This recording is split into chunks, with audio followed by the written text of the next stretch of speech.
अपनी इबादत पर कभी घमंड नहीं करना कि हम तो 5 वक्ता नमाजी हैं, हम तो ज़कात भी देते हैं, रोज़े भी रखते हैं, हम बहुत अच्छे अमल करते हैं, सारे नेक काम करते हैं, लेकिन हमारा पड़ोसी वो तो ना रोज़ा रखता है, ना ज़कात देता है, ना नमाज पढ़ता है।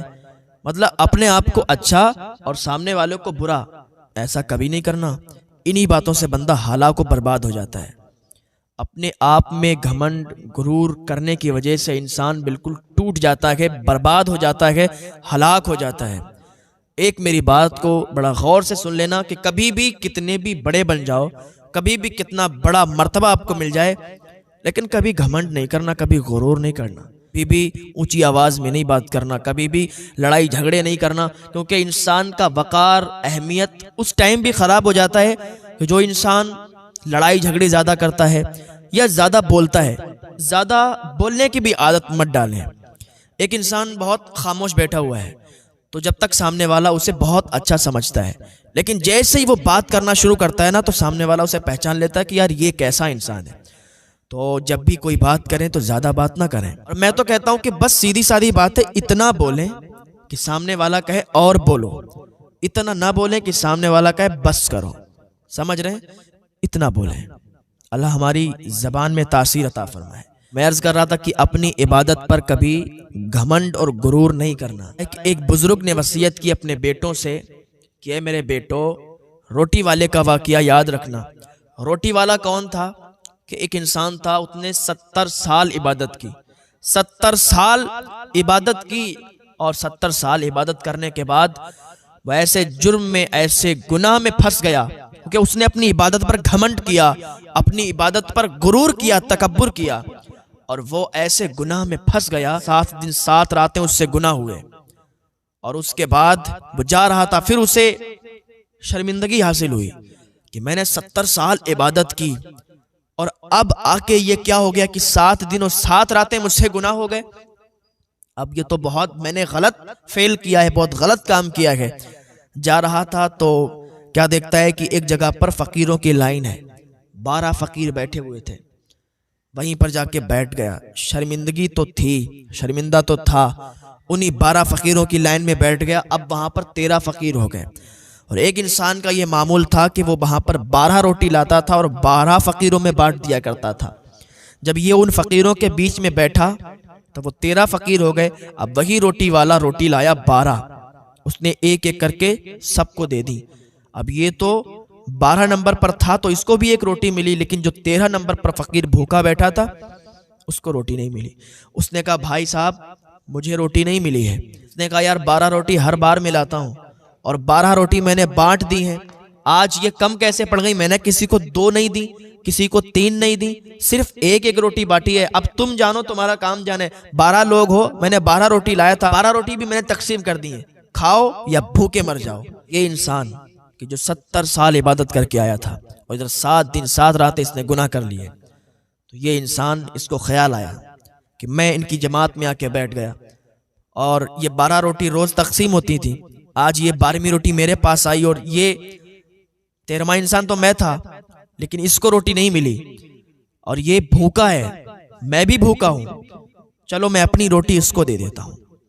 उसने अपनी रोटी उसको दे दी। उन 12 लोगों ने भी रोटी खाई, पेट भर गया, आराम से सो गए, और ये इंसान भूखा रहा, भूख की हालत में तड़पता रहा, रात में तड़प तड़प कर मर गया। इंसान चाहे कितना भी अमीर हो, लेकिन जब उसे भूख लगती है तो चाहे तो 2 दिन की रखी हुई रोटी भी खिला दो तो बहुत शौक से खा लेगा। इसके नामे आमाल तोले गए। 70 साल जो इसने इबादत की थी वो एक पल्ले में रखा गया, और जो इसने 7 दिन 7 रातें गुनाह किए थे वो एक पल्ले में रखा गया। तो इसके गुनाह वाला पल्ला भारी हो गया। हुक्म हो गया कि इसे ले जाओ, जहन्नम में डाल दो। लेकिन वो एक रोटी फिर एक पल्ले में रखी गई। जब वो एक रोटी उस पल्ले में रखी गई, इसकी 70 साल की इबादत काम नहीं आई, इसलिए कि अपने इबादत पर इसने गुरूर और घमंड कर रखा था, और 7 दिन 7 रातें इसने गुनाह किया था, उसकी वजह से जहन्नम में जा रहा था। लेकिन वो रोटी इसके काम आ गई जो इसने उस भूखे इंसान को दी थी। उस रोटी का इतना सवाब मिला कि अल्लाह ताला ने फरमाया इसे जन्नत में ले जाओ। एक रोटी की वजह से कि इसने भूखे इंसान को अपनी रोटी दे दी और खुद तड़प तड़प कर भूख की हालत में मर गया था। तो अल्लाह ताला जब चाहे और जिसे चाहे अपनी रहमत से उसे माफ़ फरमा देता है और उसे जन्नत अता फरमा देता है।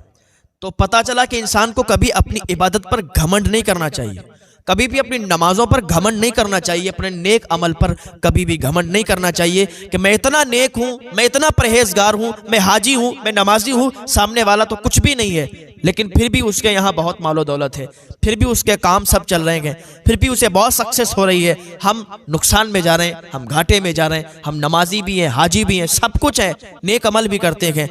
तो यार इतना भी तो अकल रखो कि अगर आप नमाजी हो, हाजी हो, सब कुछ हो, नेक अमल करते तो हो सकता है आप पर अल्लाह की आजमाइश हो सकता है आपको अल्लाह आजमाता हो, देखे मेरा बंदा मेरी आजमाइश में कामयाब होता है या नहीं होता, मेरी आजमाइश में ये कामयाब होगा या नहीं होगा। तो ये जहन में लाओ, ये अकल में लाओ कि अगर हम नेक अमल कर रहे हैं और हम सक्सेस नहीं पा रहे हैं तो हो सकता है अभी हम पर आजमाइश हो, और जब हम अपने इम्तिहान में कामयाब हो जाएंगे तो अल्लाह ताला हमें बहुत नवाजेगा।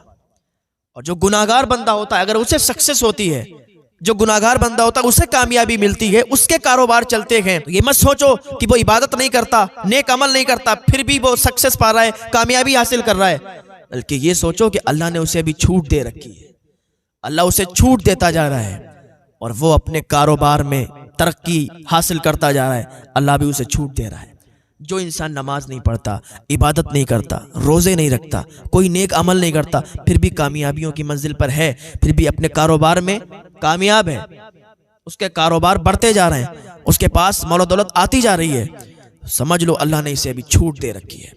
और एक इंसान जो अभी सब कुछ करता है, नमाज, रोज़ा, हज, ज़कात सब कुछ करता है, फिर भी वो कामयाब नहीं हो रहा है, कोई कारोबार नहीं चल रहा है, समझ लो कि अल्लाह की तरफ से अभी आजमाइश है और इंशाअल्लाह इस आजमाइश में हम कामयाब होंगे, इंशाअल्लाह इस इम्तिहान में हम कामयाब होंगे। ये समझ लो, समझ कर अल्लाह का शुक्र अदा करो कि मौला तू जिस हाल में रखे तेरा शुक्रिया है, मैं तेरा शुक्र अदा करता हूँ, तू मुझे जिस हाल में भी रख।